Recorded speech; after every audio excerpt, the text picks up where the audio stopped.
Hello and welcome to ECN, We Deliver, You Decide. Ohio's strict voter ID law. Thousands disenfranchised and rising concerns.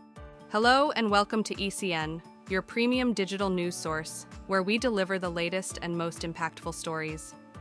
Today, we delve into the challenges faced by voters in Ohio under one of the strictest voter ID laws in the country, highlighting the impact on thousands of residents and the ongoing debate around election integrity. Lynn Brown, an 80-year-old Democrat from Cleveland, has been a dedicated voter since she was 18. However, this March, she encountered an unprecedented issue. Typically voting absentee, Brown was unable to obtain a mail ballot. Forced to vote in person for the first time since Ohio enacted its stringent voter ID law, she ended up filling out a provisional ballot due to a non-matching identification issue. Unfortunately, her ballot was not counted. Brown's experience is not unique. More than 8,000 Ohioans have been disenfranchised under the new voter ID law, which requires specific types of unexpired, government-issued photo IDs. Enacted in 2023, the law was part of a wave of voting restrictions introduced by Republicans following the 2020 election. Critics argue that the state has not done enough to educate voters about the new requirements, leading to confusion and disenfranchisement. State Senator Teresa Gavaroni, a Republican from Bowling Green who championed the law, insists that the goal is to make elections more secure. Ohio's an important state, and we need to make sure that votes are being counted and counted correctly, she said. Despite these intentions, the law has created significant hurdles for many voters. Alexander Eldridge, a resident of a Columbus suburb, also had his provisional vote rejected in the March primary due to an expired ID. "I didn't know it was expired," he said, highlighting the lack of awareness among voters.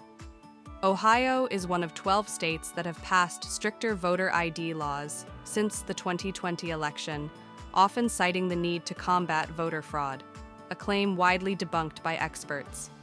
Saradwin Cherry, the legal director for Vote Riders, an advocacy group helping people obtain voter IDs, stated, "There is no evidence that any of that voter fraud is taking place."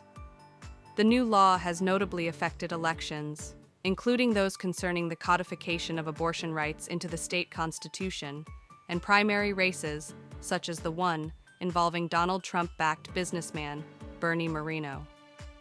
Data from the Ohio Secretary of State's office shows that more than 1,100 provisional ballots were rejected in the recent primary due to failure to show proper ID, a significant increase compared to previous years.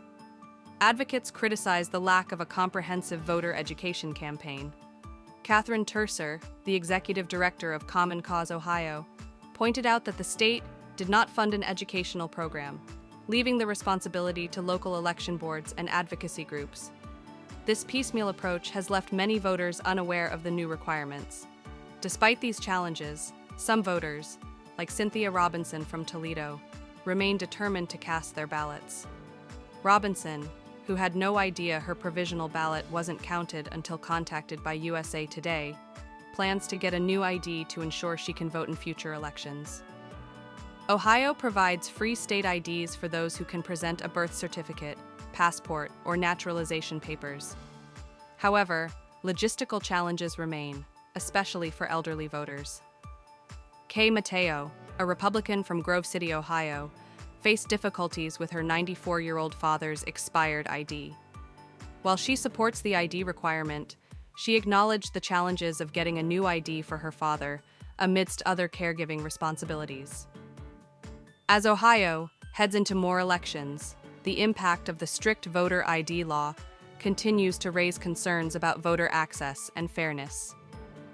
The debate over balancing election security with voter accessibility remains at the forefront of discussions, both in Ohio and nationwide. Say no to drugs. One life, one choice. Thank you for tuning in to ECN. Stay informed, stay engaged, and if you found this update insightful, please share, comment, and subscribe to our channel for more in-depth news coverage. We deliver, you decide.